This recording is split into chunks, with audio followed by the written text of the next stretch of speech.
rasilimali. Rasilimali zetu ni chache.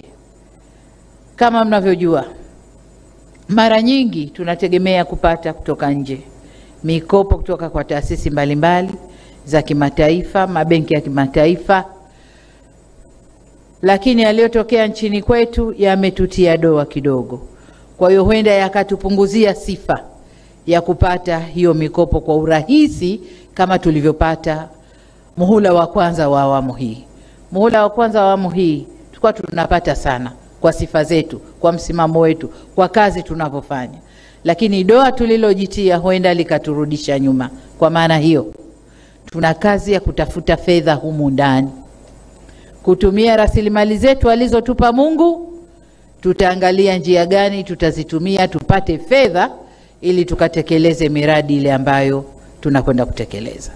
Kubwa zaidi, awamu ya pili, muhula wa pili wa awamu ya 6, tutaanza kufanya miradi wenyewe, alafu mashirika yatatukuta njiani, tutakwenda nao.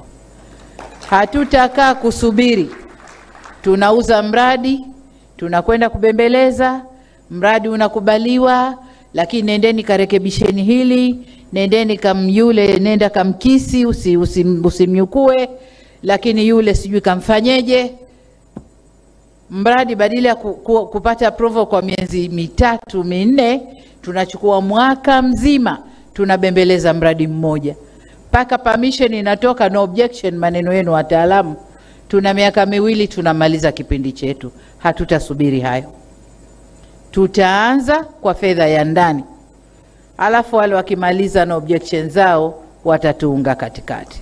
Tumeelewana? Na huo sio wajibu wa rais peke yake, ni wajibu wetu sote. Ni wajibu wetu sote. Makamu wa rais yuko pale anasikia, waziri mkuu yuko pale anasikia, spika wa bunge na wabunge nadhani wako hapa wanatusikia.